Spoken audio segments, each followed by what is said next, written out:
ajudou, Senhor, e creio que continuará nos ajudando em nome de Jesus. Uma salva de palmas para Jesus.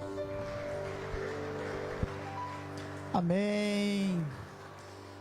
Graça e paz, meus amigos. As crianças já podem caminhar para Culto Kids.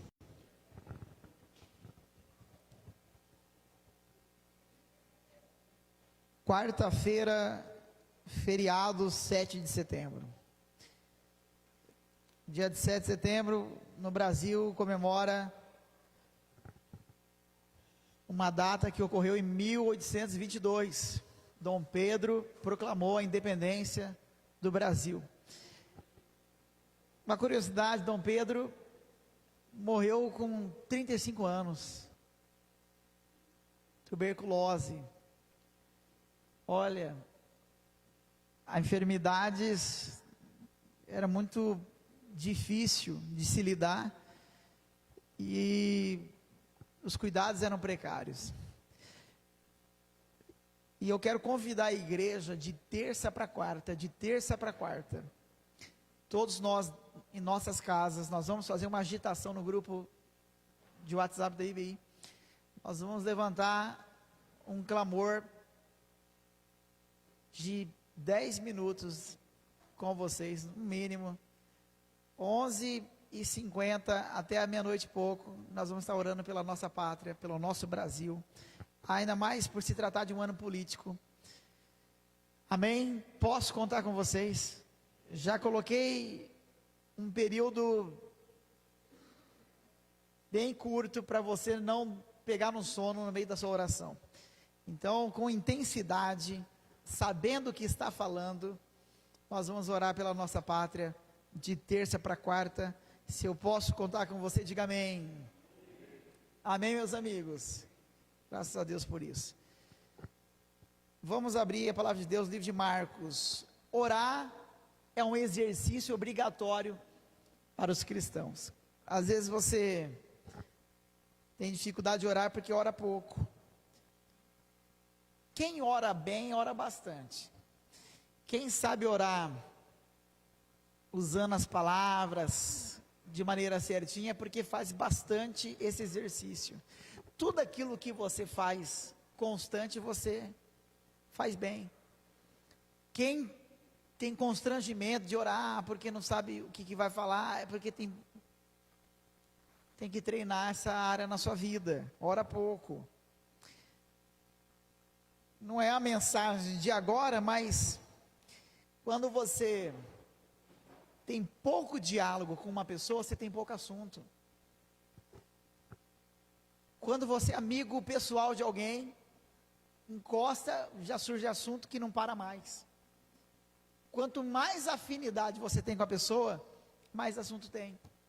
Porque às vezes é tão difícil orar 10 minutos. Comecei a orar faz tempo e ainda falta 9 minutos. Porque você tem pouco relacionamento com essa pessoa. Por que fica repetindo sempre as mesmas palavras? Você já pensou, Mateus? Todos os dias que você vê a Jennifer, é sempre as mesmas palavras. Uma hora acaba essa amizade, esse relacionamento. Imagina Deus tendo que nos aturar, ouvir sempre a mesma coisa. Já sabe o que você vai falar. Relacionamento, está faltando relacionamento. Quer melhorar a sua relação com Deus, na sua comunicação, começa a orar. Seja mais conhecido de Deus. E vai começar a desenvolver um diálogo maior com Ele. Amém, amigos? Se você ora pouco, significa que conhece pouco Deus. Se tem pouco assunto para falar com Ele, significa que Ele não é íntimo seu. Se sempre repete as mesmas palavras, é que um negócio é mecânico, não é relacionamento, não é amizade, é um negócio mecânico. Reflita. Amém, amigos? Marcos capítulo 14, versículo 51 e versículo 52.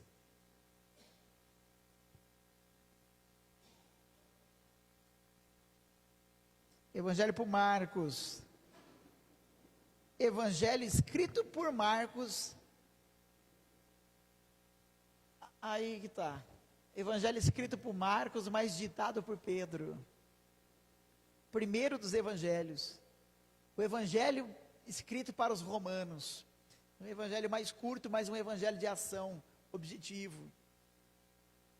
Diz assim o texto. A minha versão é a NVI. Um jovem, vestindo apenas um lençol de linho, estava seguindo a Jesus. Quando tentaram prendê-lo, ele fugiu nu, deixando o lençol para trás. Que Deus nos ajude em sua palavra. Nesse contexto, desse texto que lemos, a cidade de Jerusalém, ela estava vivendo um dos momentos mais dramáticos da sua história.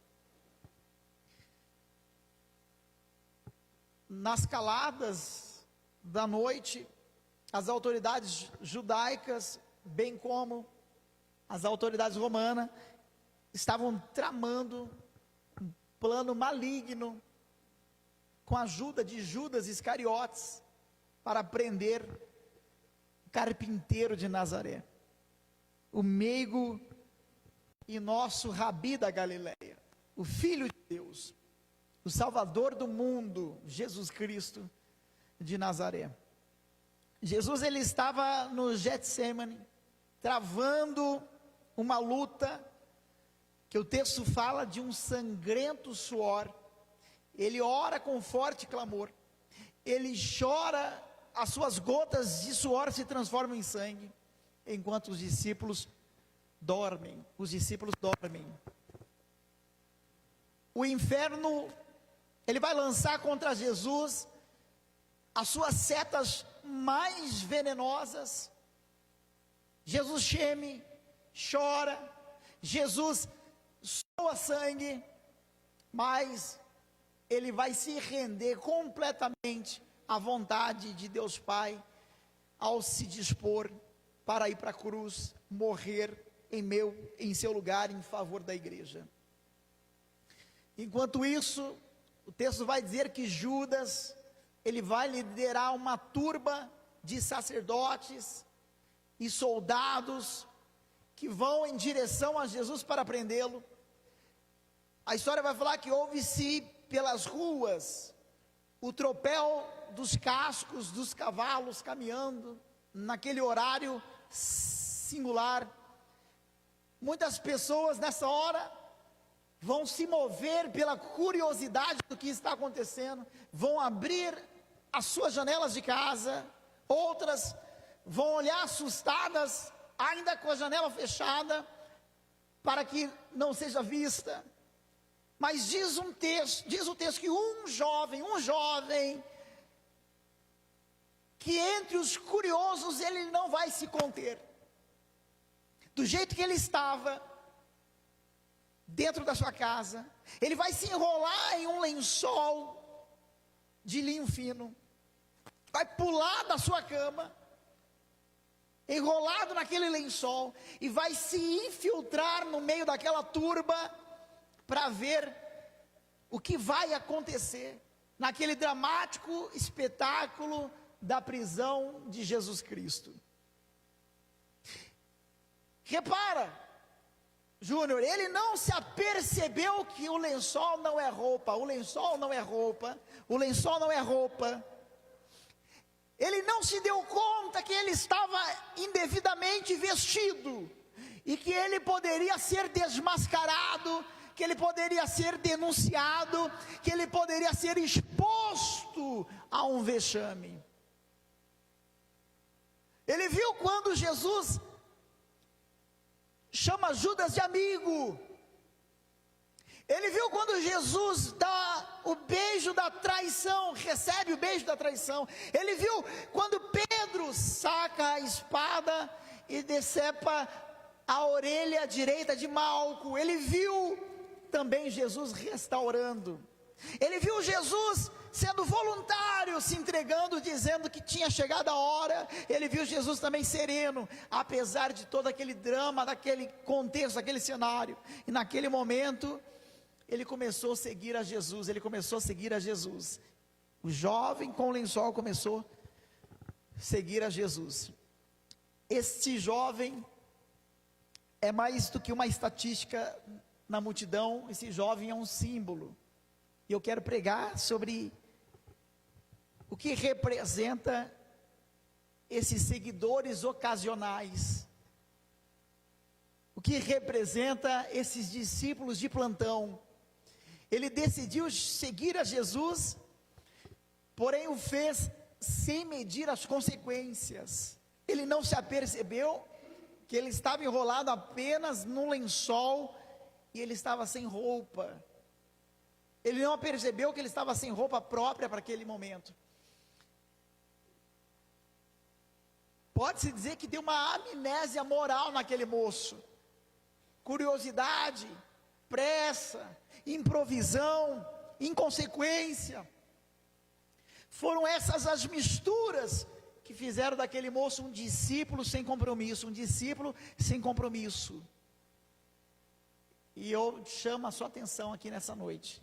Quantas decepções, Walter, quantas tragédias têm acontecido justamente por causa dessa mistura. Quantos casamentos rumam à desgraça, quantos empreendimentos que são mal sucedidos, quantas vidas são destruídas, tudo por causa de uma curiosidade mórbida, por causa de uma curiosidade torpe, por causa de uma inconsequência. E esse texto ele nos ensina algumas lições práticas, que eu quero citar para você alguns rudimentos e peço para que anote e acompanhe comigo, que vai fazer importância para a sua vida espiritual. Primeiro, aqueles que se cobrem de um lençol, são um símbolo dos seguidores de Jesus, porém sem compromisso.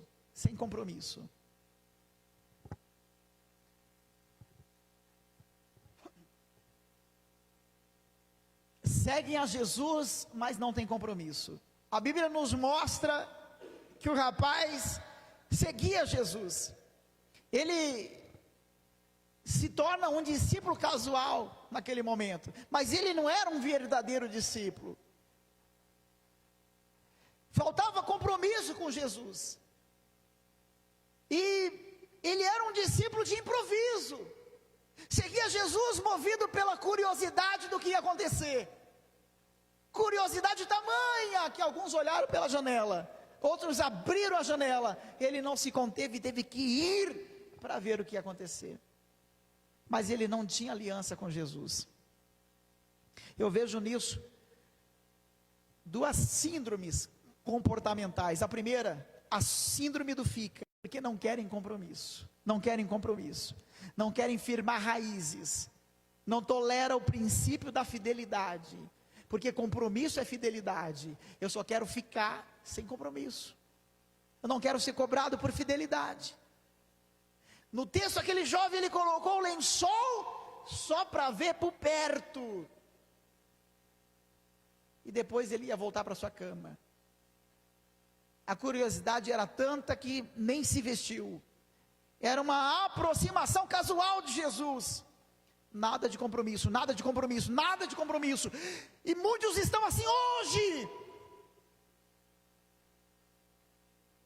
Aproximações temerárias, intimidade perigosa, sem nenhum vínculo de fidelidade.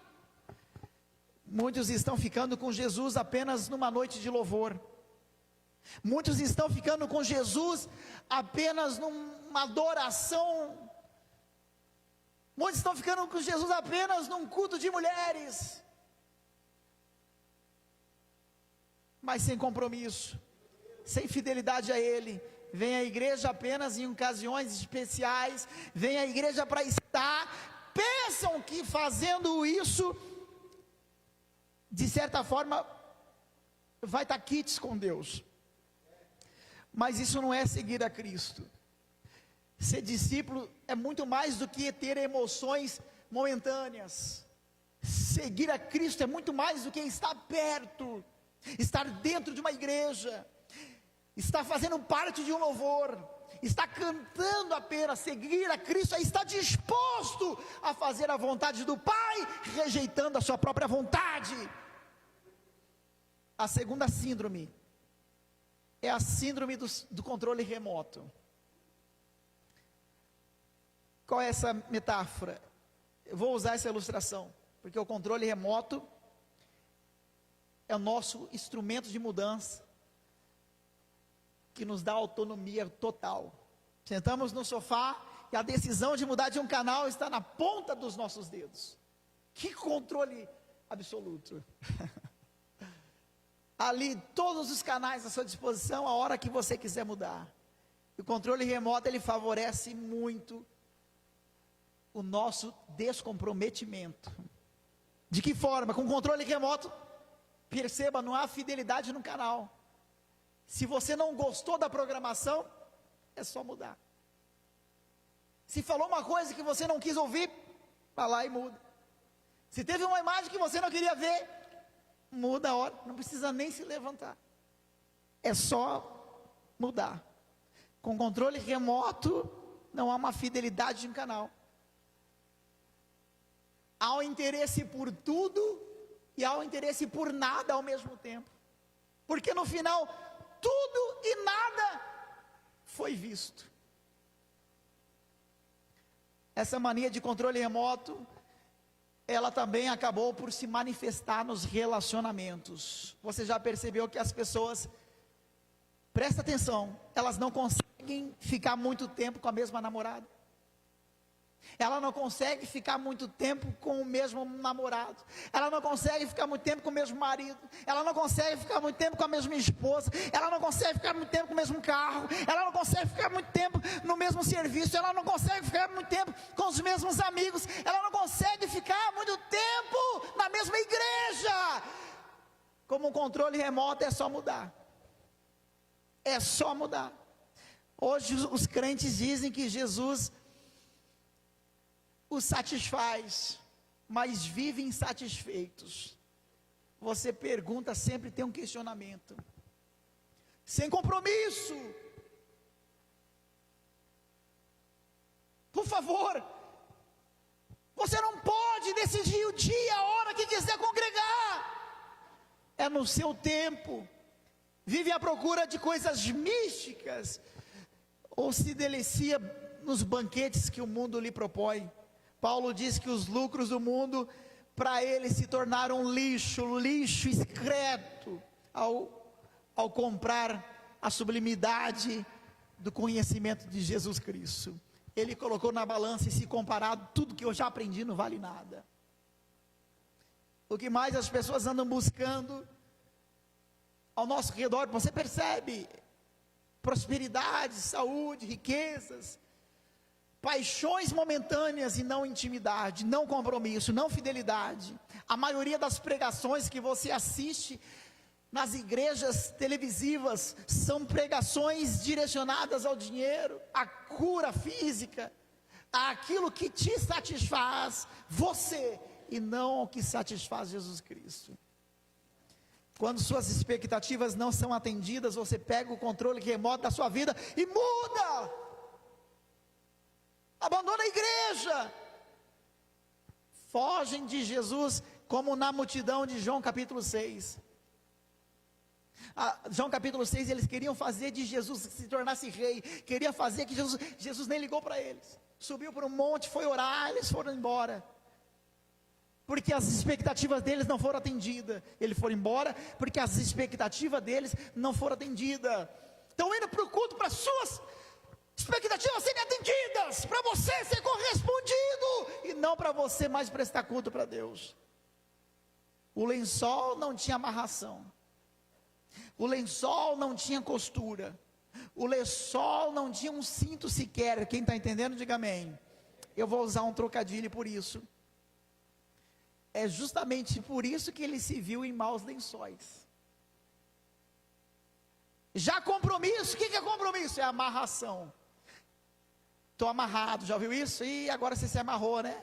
Compromisso, amarração. O que é compromisso? Costura. O que é compromisso? Segurança. O que é compromisso? Fidelidade.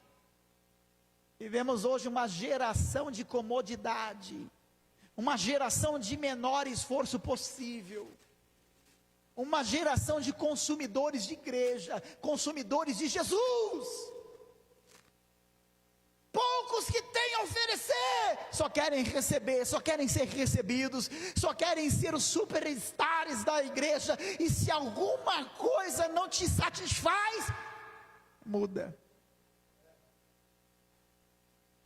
Segundo rudimento, aqueles que se cobrem com o lençol, são símbolos daqueles que vivem a superficialidade da vida cristã. São símbolos daqueles que vivem a superficialidade da vida cristã. O lençol era a única vestimenta que aquele jovem possuía. Você percebe a gravidade do que o texto nos impulsiona a pensar? Significa dizer que era, portanto, para aquele jovem um arranjo, uma proteção superficial. Imagina você no meio da multidão, sem as vestes primárias por baixo, e a sua única proteção, um lençol que mal te prende. Não havia mais nada além do que era aquilo que ele vestia. Quando arranca o lençol desse jovem, não havia nenhuma proteção por baixo, a não ser a vergonha. Quem está entendendo, diga amém. Segurança aparente, conforto aparente, discipulado aparente, igual cristianismo aparente. O que eu vejo aqui? Uma revelação aqui, ó, pastoral para a sua vida. Quem não tem cobertura, vive uma superficialidade da sua vida cristã. Quem não está debaixo de uma cobertura, está a qualquer momento exposto à vergonha. Diga assim comigo: lençol não é roupa. Diga: lençol não é roupa. Amém. A turma do lençol está tentando mostrar que podem ser e aquilo que não podem ser, como bem quiser. A turma do lençol é uma turma light. A turma do lençol é uma turma que tem pressa. A turma do lençol é uma turma que tudo te interessa, mas nada lhe interessa. Tudo lhe interessa, mas tudo de forma superficial. Tudo lhe interessa, desde que você não tenha que ir profundo. Tudo lhe interessa, desde que você não cria raízes e tem que se esforçar para entender. Tudo nela tem que ser neutro, tudo nela tem que ser estéril, tudo nela tem que ser leve, tudo nela tem que ser volátil, tudo nela tem que ser permissivo, tudo nela tem que ser banal. Não tem vida devocional consistente. A turma do lençol não tem vida de oração regular. A turma do lençol não tem seus deleites na vontade de Deus. A turma do lençol, ela aproxima, ela olha, ela segue, mas ela não quer compromisso. Não, só estou vendo. Não, deixa aqui. Não, só quero ver o que vai acontecer. Se precisar trocar, troca. Se precisar mudar, muda. É só fazer. Não tem compromisso. Não fiz aliança, não deixei minha palavra, não prometi nada. A hora que eu quiser deixar, deixo. Superficialidade gera permissividade, e aqui está uma gravidade. Dá até para fazer uma música. Nesse estado de vida superficial, as pessoas, elas não percebem que a superficialidade da sua espiritualidade leva a uma permissividade, que é a ação do inimigo na sua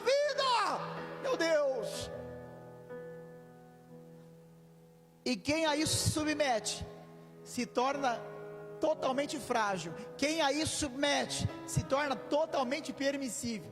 Quem acha que tem o controle, está sendo controlado. Quem está entendendo, diga amém. São pessoas sem filtro morais. São pessoas que têm dificuldade para dizer não para a sua alma. São pessoas que têm dificuldade para discernir as coisas. São pessoas que têm dificuldade para separar o precioso do vil. São pessoas que não dão conta do perigo que está entrando. E acha que sabe o que fazem. E acha que tem o controle. A superficialidade da vida espiritual, ela vai gerar o governo da carne. O que isso significa? A sua alma sempre vai adoecer, a alma sempre está doente, a alma sempre está doente. Não existe compaixão, não existe compaixão. Existe sempre a sua vontade apenas, é a sua vontade que prevalece, é sempre do seu jeito. Quem não concorda, errado é. Não permite ser confrontado, corrige a todos, mas não permite ser corrigido. Tem uma síndrome, estou criando um monte de coisa nova aí, ó. Tem uma síndrome do Simão mágico. Vão anotando. O que é a síndrome do Simão mágico? É aquele que mistura as coisas. O Simão, ele misturava as magias com as coisas de Deus. O samaritano dizia assim, ó, tá vendo esse Simão? Esse é um homem que tem poder de Deus. Esse é um homem de Deus. Quando ele fala assim, terra, se prepara que vai vir um manto. Tem uma brincadeira. Uma brincadeira. Eu vi um pastor pregando uma vez que ele falou que tinha um irmão que era tão espiritual, que ele um dia perguntou a hora para o irmão, ele falou assim, qual oração? Ele falou assim, agora são 11, Labachúbia. Os minutos ele falava até em línguas estranhas, de tão espiritual que ele era. Simão era esse espiritual. Ele iludia o povo com a sua espiritualidade. Ele misturava magia com o evangelho.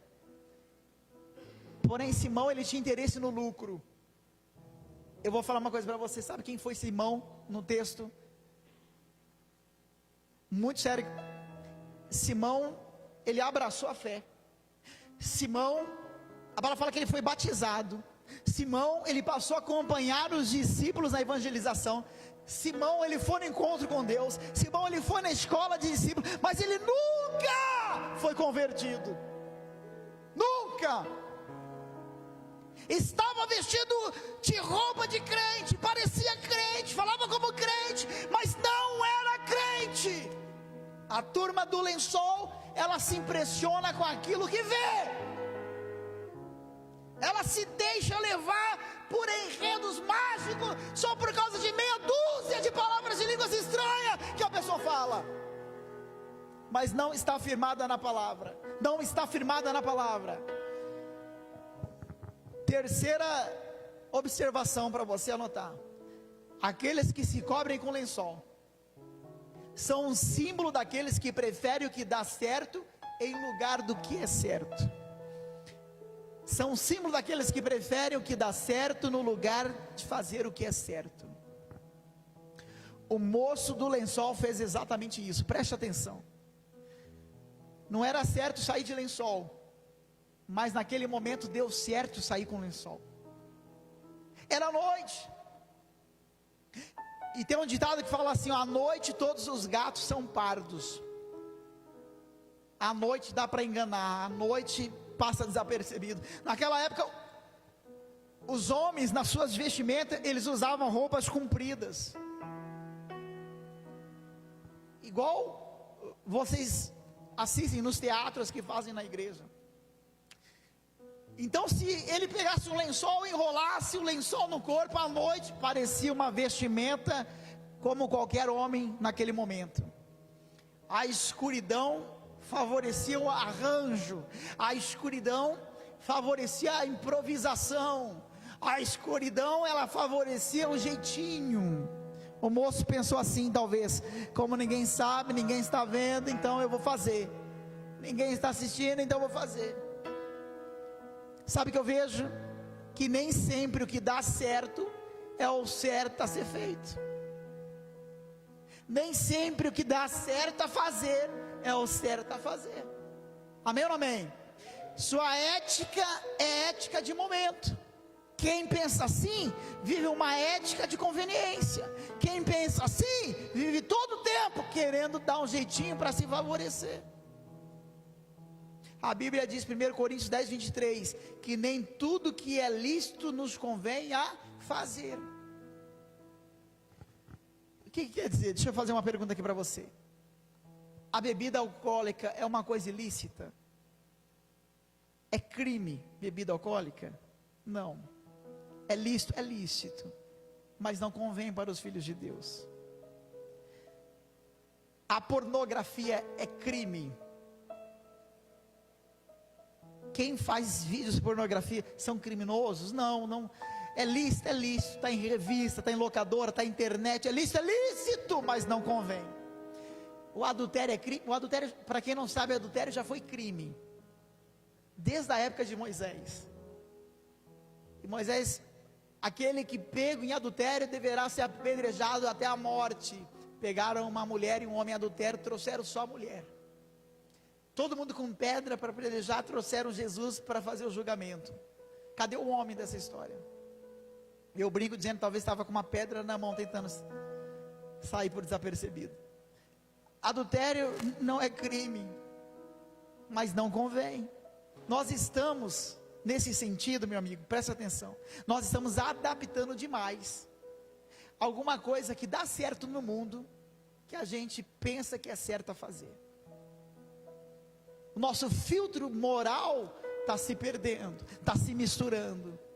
Abraão buscou um filho do seu jeito. Ela fala que ele buscou o método dele. Deu certo? Deu. Foi a vontade de Deus? Não foi. Era o certo? Não era, mas deu certo? Deu certo. Porém até hoje o povo sofre a consequência, porque não era o certo a ser feito. Nem sempre o que dá certo é certo. Diga assim: nem sempre o que dá certo é certo. Toma jeito, meu amigo. Amém ou não amém? A turma do lençol, ela baseia nos princípios éticos da palavra de Deus. Mesmo se vai dar certo, mas não é certo, então não vou fazer. Amém, amigos? Não é aquilo que diz a minha intuição, é aquilo que diz a palavra. Não é que cada um vai criar a sua ética moral, é o que diz a palavra. E deixa eu te fazer uma pergunta: o que orienta a sua vida? É aquilo que dá certo, ou é aquilo que é o certo a ser feito? Como você tem pautado as suas escolhas? Na família, no negócio, no trabalho, na igreja. Eu faço o que é certo, eu faço o que dá certo. Há um outro equívoco com a turma do lençol. Vive uma fé baseada em resultados. O que eu quero dizer? Se deu certo com uma pessoa, então vamos fazer igual que vai dar certo. E aqui vai uma dica pastoral: nem sempre a experiência do outro será a sua experiência. Não é porque Deus fez algo em sua vida que vai fazer exatamente igual na vida do outro. Se direcionar por isso, a sua fé vai gerar uma frustração. Você tem que estar atento para o que Deus quer, particularmente com você. Amém ou não amém? Deus permitiu que Tiago fosse morto à espada, mas esse mesmo Deus levou Pedro no mesmo contexto histórico. Se você ler, Paulo foi usado por Deus para curar muitas pessoas, mas o próprio Paulo tinha um espinho na carne que nunca foi curado. Uns honra a Deus pelo livramento da morte, outros honra pelo livramento através da morte que recebeu. É Deus quem dá a vida, é Deus quem tira a vida, é Deus que tem os seus desígnios individuais para de se basear pela experiência do outro. Desenvolva a sua própria experiência com Deus, e você vai conhecer quem realmente Deus é na sua vida. Amém, amigos? Quarto tópico: aqueles que cobrem com lençol são os símbolos daqueles que querem ser diferente, mas não conseguem fazer a diferença. Aquele jovem foi identificado momentaneamente como um seguidor de Jesus. Por quê? Porque ele não estava no grupo que prendia a Jesus. Ali eles analisaram: aqui tem um grupo que quer prender a Jesus, tem um grupo que segue a Jesus. Então colocaram ele no meio daqueles que estavam seguindo a Jesus. Mas de repente, diz o texto que tentaram pegar ele, como estavam tentando pegar todos os seguidores de Jesus. Tentaram pegar ele. Quando pegaram ele, seguraram o lençol e arrancaram o lençol. E o que aconteceu? Ele ficou nu. E diz o texto que ele sai correndo peladão. Vergonha, vexame. Na verdade, ele não era um discípulo. Ele foi apenas Lyotard. Trava-língua. Curioso. Era um carona na fé, já ouviu nisso? Tinha uma música sertaneja que chamava Carona na Fé, e eu gostava dessa música. Irmãos Levita, depois procura aí. Cantei muito com o Daniel essa música. Carona na fé. E assim são muitos hoje. Carregam uma Bíblia embaixo do braço. Tem uma lista, tem um playlist de músicas evangélicas. Usa camisa com palavras de fé, camisa de geração. Mas na hora de fazer a diferença, na hora de ser sal, na hora de ser luz, cai o lençol e só o que vê se torna uma cena risível e ao mesmo tempo uma cena lamentável, aonde envergonha o nome de Jesus. Falta a turma do lençol, conteúdo interior. Falta a turma do lençol, fruto do Espírito Santo dentro dela. Falta a turma do lençol, uma consciência cristã. Falta a turma do lençol, sim, tirar a conduta que faz dela o evangelho uma piada e transformar o evangelho, sim, no princípio que Deus criou. Você já viu? Tem hora que eu assistia jogo, eu parei de assistir. Eu gosto de jogar bola, mas parei de assistir. E eu via o jogador que falava que era seguidor de Jesus, fazia um gol, levantava a camisa e mostrava na camisa: Deus é fiel, Deus é fiel, e apontava os dedos para cima, aí virava para outra câmera e falava um monte de palavrão. Meu Deus, o que é isso? Ridículo. Ridículo. Você acha que não existe pessoas fazendo cenas ridículas como essa aqui? Graças a Deus aqui não. Mas na França tem uma igreja que existe. A turma do lençol é como o profeta Jonas. São contraditórios. Dizem que temem a Deus, mas estão sempre andando na contramão de Deus. Jonas dizia ser temente a Deus, mas sempre lutava para não fazer a vontade de Deus. Dizem que creem em Deus, mas estão fazendo o contrário do que Deus mandou fazer. Hoje, dados, nós somos quase 30% da população mundial, mas fazemos pouca diferença em nosso planeta. As pessoas mudam de igreja, as pessoas mudam de vida, as pessoas mudam de marido, as pessoas mudam um monte de coisa, mas só não abandonam o pecado, não se rende ao evangelho, não se rende à vontade de Deus. Você tem que aprender a dar glória a Deus na igreja, mas aprender a falar a verdade no seu trabalho também. Você tem que aprender a letra de cor na igreja para cantar, mas tem que aprender a ter uma vida que agrade a Deus aonde você estiver também. Sim, nós não podemos ser adeptos ao controle remoto, na hora que se cansar, mudar de vida, mudar de lugar, mas nós temos que mudar o nosso comportamento pecaminoso e viver uma vida que Deus espera que nós possamos a viver. Sim, nós temos que deixar deixar de lado o legado de uma vida de superficialidade. Nós temos que deixar de lado a vontade de dar legalidade para a carne, e sim começar a fazer aquilo que é certo fazer. Nós temos que fazer a diferença, porque é isso que Deus espera de mim e de você, meu amigo. Aleluias. Uma hora o lençol vai cair.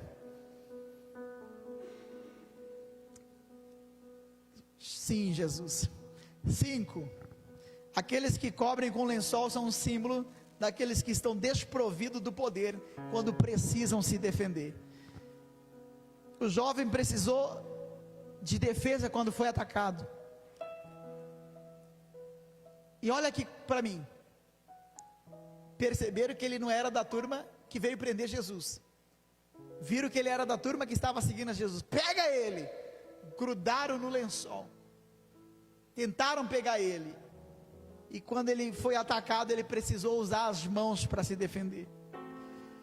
Só que as mãos que estavam naquele momento como defesa, eram as mesmas mãos que estavam segurando o lençol. Ao liberar as mãos do lençol para se defender, o lençol caiu. Ficou vulnerável, ficou exposto, desprotegido, ficou nu. O inimigo agarrou o lençol. E o lençol era a única coisa que lhe cobria. Ficou nu. Fugiu nu. Passou vergonha por estar nu. Ficamos em situações delicadas. Quando o inimigo nos ataca. Quando estamos em guerra. Quando estamos em batalha. E ele arranca a única coisa que é a nossa proteção. A máscara cai. O lençol cai. Era a única coisa que protegia. Não tinha fundamento, não tinha base. Pedro também usava lençol, mas não era lençol para cobrir o seu corpo, mas era lençol que cobria a sua alma. A palavra fala que ele prometia direto ir com Jesus aonde Jesus fosse. Eu vou na prisão, eu vou morrer com você, onde você for eu vou. Ele julgava ser o discípulo mais corajoso, o discípulo mais valente, mais fiel, se distinguia dos demais. Sua valentia, ela foi transformada numa grande covardia, vexame. Agora, ele está seguindo Jesus de longe, negando a Jesus para todo mundo que perguntava, com medo de ser morto. Os inimigos arrancaram o lençol de Pedro também, arrancaram a máscara de Pedro. Uma hora o lençol vai cair e a vergonha vai aparecer. As máscaras não são seguras, elas podem cair, escuta bem o que eu estou falando, no momento mais impróprio. O lençol só cai quando você não planeja. O lençol nunca cai no discreto. Ele pode ser arrancado pelos próprios inimigos. E uma coisa é verdade: ninguém consegue manter um lençol, uma máscara por muito tempo. Uma hora vai cair. Ninguém pode vestir-se de um lençol exposto de vergonha e ficar por muito tempo. Na hora da batalha você vai ter que se decidir: ou segura para se proteger, ou se defende e o lençol vai cair. Quem está entendendo, diga amém. 6, e estou acabando. Aquele que se cobre com lençol são os símbolos daqueles que praticam a glória de Deus, mas não consegue ter a glória de Deus manifesta em sua vida. Poucos tiveram uma chance igual aquele jovem teve. Ele viu Jesus. Tem muita gente que fala assim: nossa, se Jesus estivesse aqui hoje. Aquelas pessoas viam Jesus, andavam com Jesus, e nem por isso todo mundo foi seguidor de Jesus. Ele viu Jesus. Você faz ideia do que é isso? Que a gente está todos os cultos querendo ter um pouquinho dessa oportunidade. Ele viu Jesus. Ele viu a glória do Filho unigênito. Ele viu aquele Todo-Poderoso. E aquele foi um momento decisivo na vida do próprio Jesus. Porque foi a entrega de Jesus. A entrega para a sua glória. a entrega para a cruz, como o Éder pregou aqui ontem. Ele viu Jesus enfrentando aquela turba soldadesca romana. Ele viu Jesus de frente das autoridades judaicas com toda serenidade. Mas aquele jovem, mesmo vendo a glória de Jesus, ele fugiu nu, sem manifestar aquela glória dentro da vida dele. A glória de Deus, na antiga dispensação, ela enchia o templo, ela enchia o tabernáculo. Mas teologicamente nós entendemos que depois o véu foi rasgado, ela deixou de ser concentrada só no tabernáculo, só no templo, e o Espírito Santo, e a glória de Deus, ela começou a encher não só um templo, ela começou a encher pessoas.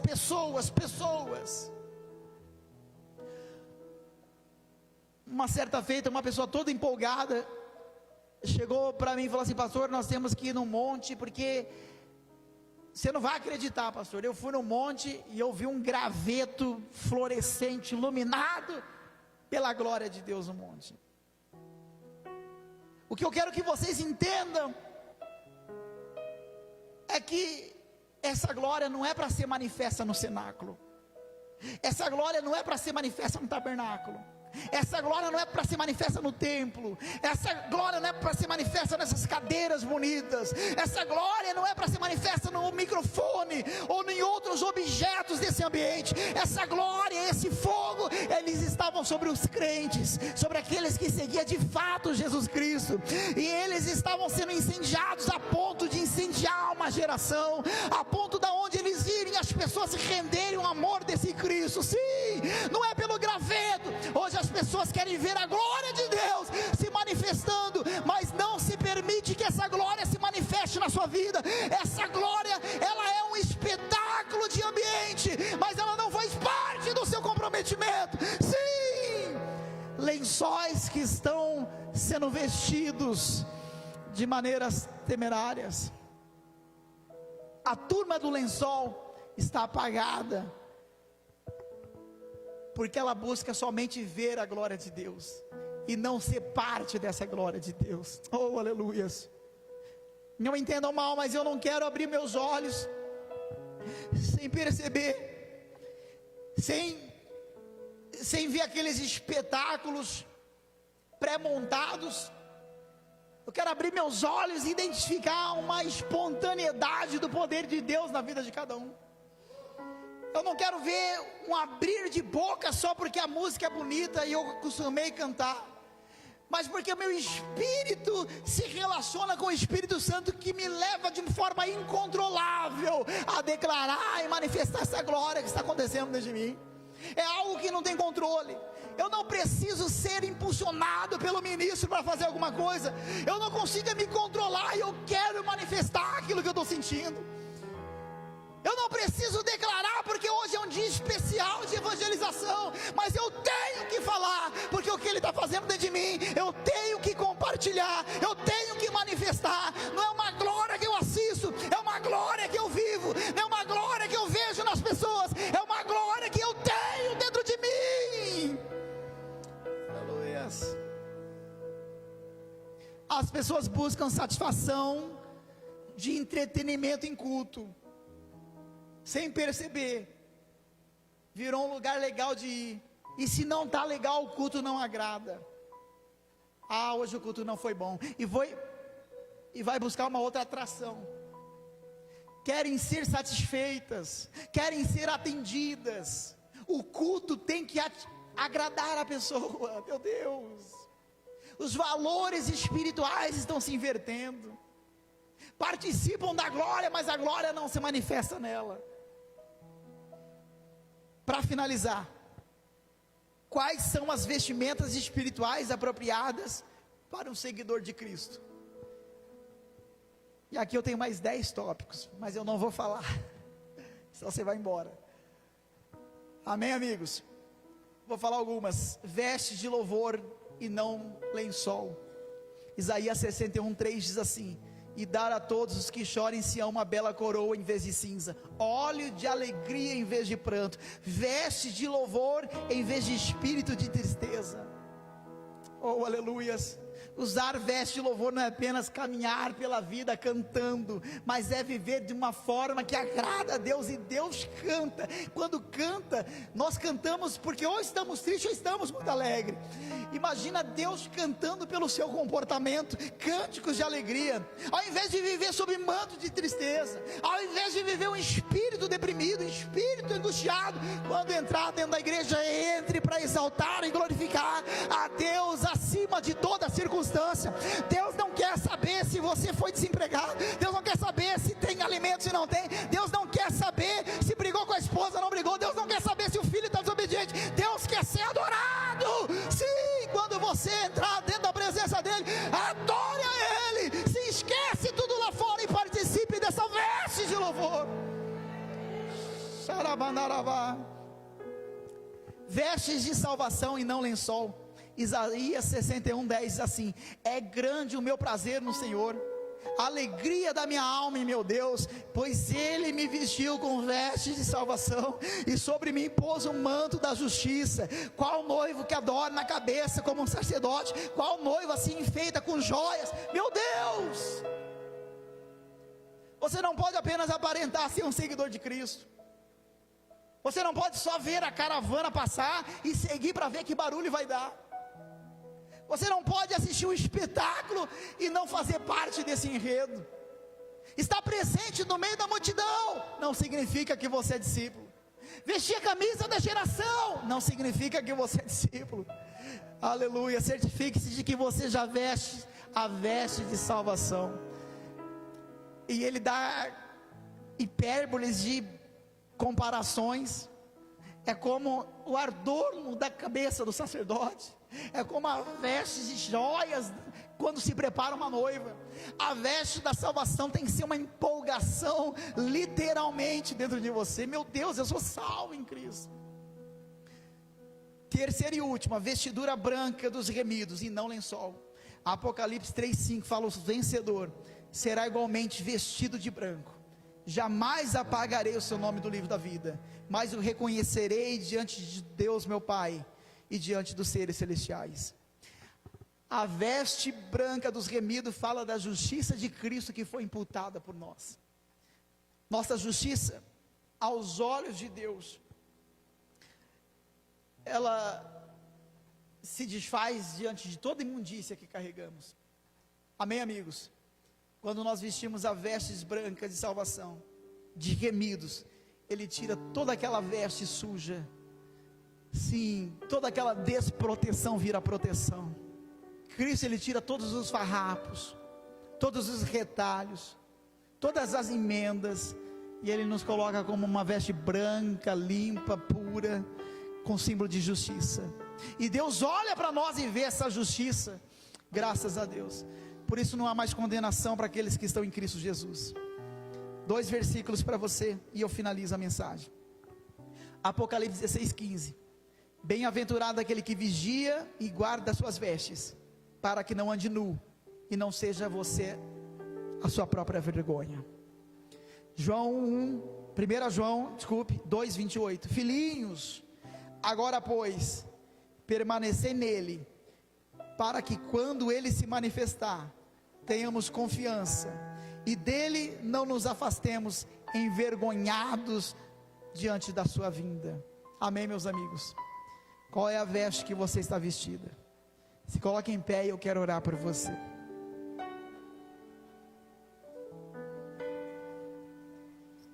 Se bater um vento, se bater um vento, vai mostrar a nudez da sua vergonha. Quando Davi veio trazendo a arca da aliança, ele estava com uma roupa como essa. Conforme ele dançava, aparecia a vergonha da sua nudez. Sim, Jesus.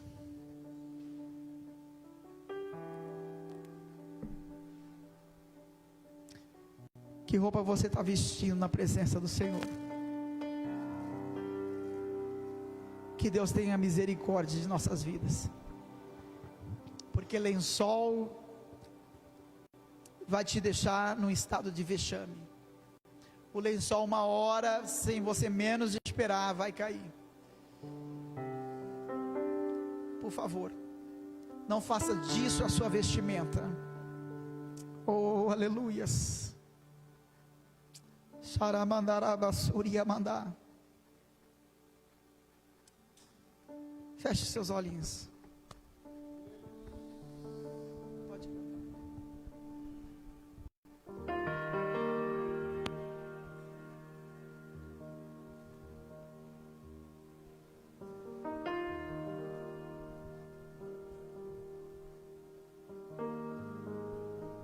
As minhas vestes brancas,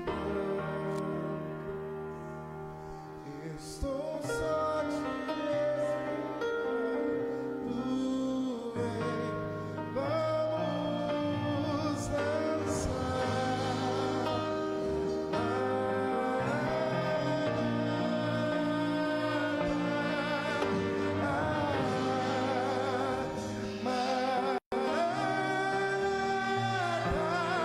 Você pode celebrar.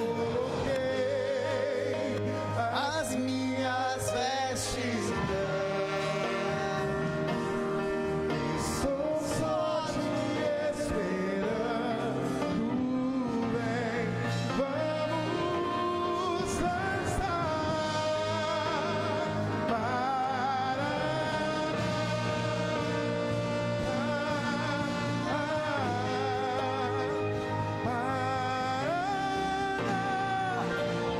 Eu já coloquei as minhas vestes, estou só te esperando. Vamos dançar.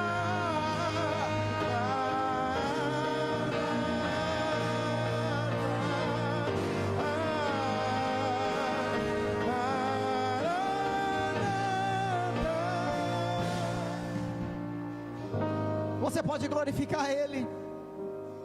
Que essa mensagem tenha aberto o seu entendimento quanto acerca das coisas que Deus espera de você. Você não está aqui para ser atendido. Isso é consequência. O culto não é feito para você. Sim. Para de tomar o controle remoto da sua vida.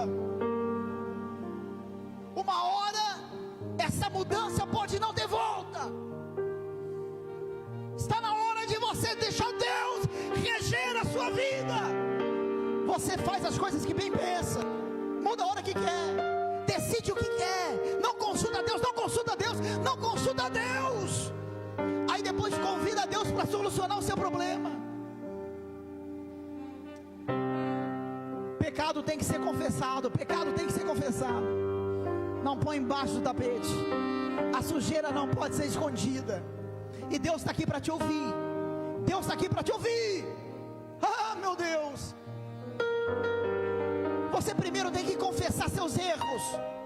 Tem que confessar que você tem sido um cabeça dura.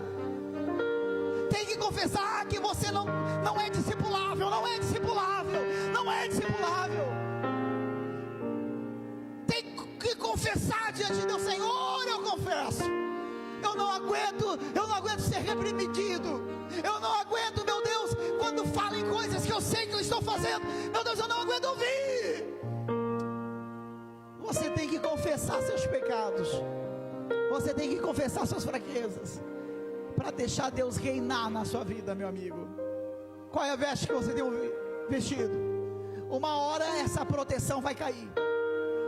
Enquanto você segura com as mãos, enquanto as suas mãos seguram, a estabilidade é rasa, é fraca, é minimizada. Não são as mãos de Deus, são suas mãos segurando. Ore bandara bandara vashuria bandas. Rebequiamantu yasé. Oh, aleluia. Quero conhecer Jesus. Sim, Jesus, sim. Eu quero conhecer. Eu te entendo, Jesus, sim. Eu quero conhecer Jesus. Não é do seu teu jeito. Sim. Deixa Deus ser governo da sua vida. Deixa Deus ser governo da sua vida.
Celebra, celebra.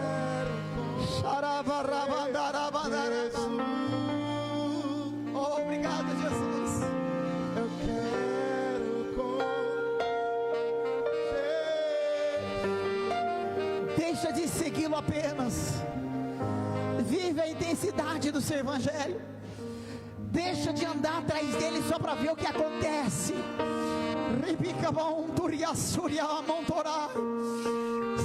Para de ser mais um nessa multidão. Em nome de Jesus, em nome de Jesus. Vista as vestes que Ele tem confeccionado para que você use. Abstenha dessa veste superficial. Abstenha dessa vida aparente. Muda hoje, mas muda definitivamente. Sim, seja lavado e remido pelo sangue do Cordeiro. Oh, aleluia.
Eu quero conhecer Jesus.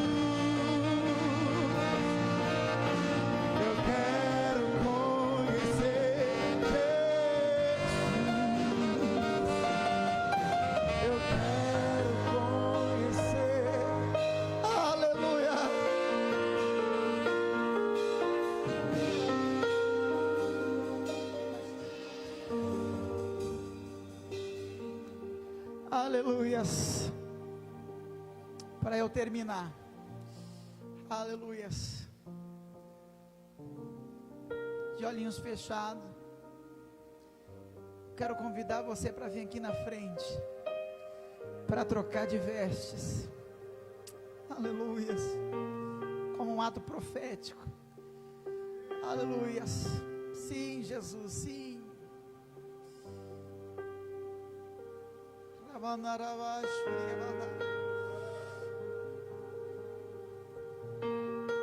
Aleluias. Eu preciso, Senhor Jesus, redefinir meus conceitos em relação à minha vida espiritual. Oh, aleluias. Eu preciso de vestes novas. Sim, Jesus, que por minhas consequências não expõe mais ao ridículo. Eu quero ser seguro por Ti. Eu quero ser segurado pela Sua palavra. Sim, Jesus, eu quero ter uma garantia da Tua proteção, meu Pai. Quero Te agradar, Senhor Jesus querido. Eu não quero mais ser tomado pelos meus impulsos. Eu não quero mudar de decisões igual mudo de canais. Eu não quero uma hora estar contigo, outra hora deixar de estar. Eu não quero uma hora como Pedro, garantir fidelidade e outra hora se esconder, Senhor, para que não falem que eu sou cristão. Tamanho, Senhor Jesus querido, são os meus erros. Eu quero, Senhor Jesus querido, Te seguir, meu Pai, de uma maneira que Te agrade, meu Deus. Sim.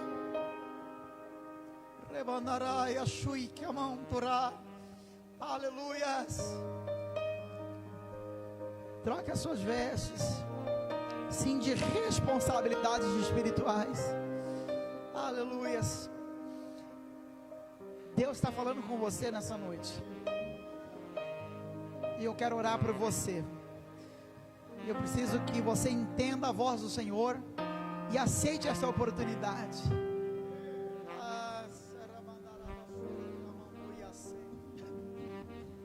Sai do seu lugar, como um ato profético de mudança na sua vida.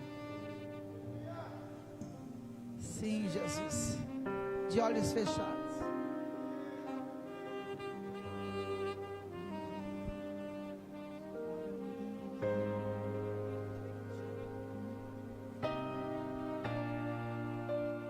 Amém. Eu vou orar. Senhor Jesus, eu apresento Teu Filho, meu Pai, que aqui está, Senhor Jesus querido. Sim, meu Deus, com toda essa coragem. Duro é confessar, mas há, Senhor Jesus querido, uma legalidade espiritual nessa atitude. Sim, Jesus, e nós estamos rompendo, Senhor, tudo aquilo, meu Pai, que vai de oposição àquilo que o Senhor quer realizar na vida do Teu servo. Todos os desejos, todos os impulsos, todos os descontroles. Sim, Jesus, sim, Jesus. Troca, Senhor Jesus, essas vestes. Sim, sim, Jesus. Oh, aleluia. Sim, Jesus.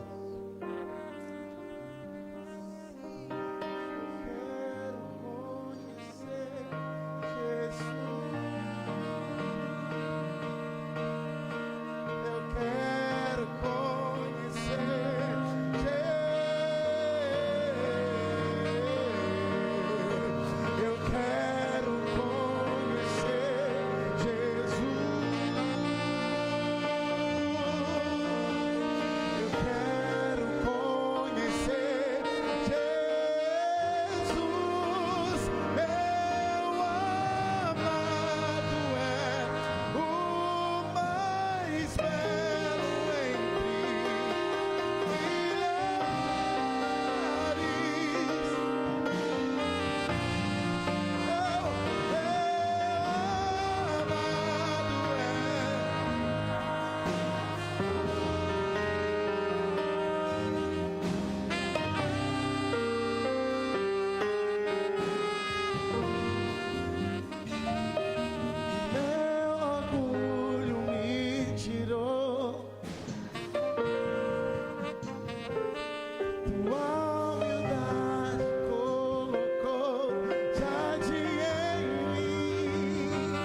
Você aplauda Jesus bem forte, dizendo obrigado, meu Deus.